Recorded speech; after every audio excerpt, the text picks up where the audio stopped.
Halo semuanya, selamat datang di Friday Politics by Advokat Jiwangga. Kali ini kita akan bahas sesuatu yang sering kita dengar tapi mungkin belum kita pahami sepenuhnya. Peran DPR dalam sistem pemerintahan Indonesia. Apakah mereka cuma duduk-duduk di sidang atau ada hal besar yang mereka lakukan untuk negara kita? Yuk kita bongkar tuntas. Banyak yang bilang bahwa DPR itu nggak produktif. Tapi benarkah begitu? Tonton sampai akhir karena kamu mungkin akan terkejut dengan apa yang sebenarnya mereka lakukan.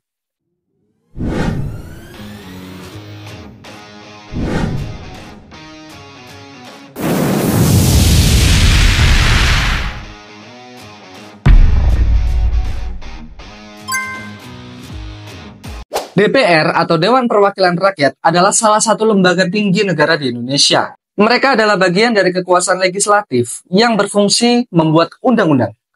Anggota DPR dipilih langsung oleh rakyat melalui pemilu, jadi mereka seharusnya mewakili suara kita.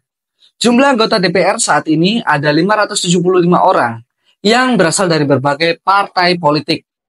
Mereka dibagi dalam komisi-komisi yang menangani bidang-bidang tertentu seperti pendidikan, kesehatan, dan keuangan. DPR memiliki 3 fungsi utama, yaitu pertama, legislasi, membuat, membahas, dan mengesahkan undang-undang. Misalnya, Undang-Undang Cipta Kerja yang baru-baru ini ramai dibahas. Yang kedua, anggaran, menyusun dan menyetujui anggaran pendapatan dan belanja negara atau APBN bersama pemerintah. Jadi, semua dana untuk pembangunan negara harus melalui DPR. Yang ketiga, pengawasan. Mengawasi pelaksanaan kebijakan pemerintah.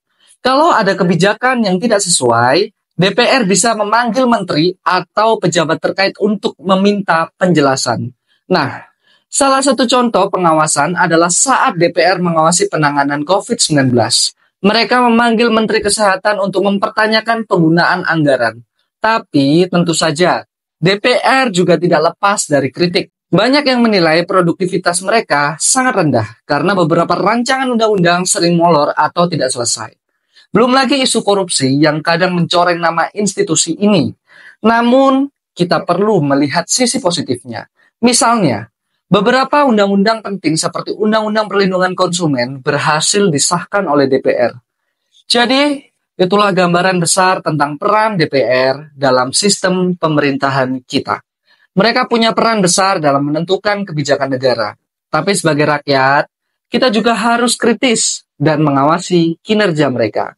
Perlu diingat bahwa DPR dipilih oleh kita, jadi kita berhak untuk mengawasi mereka. Kalau kamu merasa video ini bermanfaat, jangan lupa like, subscribe, dan share ke teman-teman kamu. Tulis di kolom komentar apa pendapat kamu tentang kinerja DPR. Sampai jumpa di video selanjutnya. Semoga bermanfaat.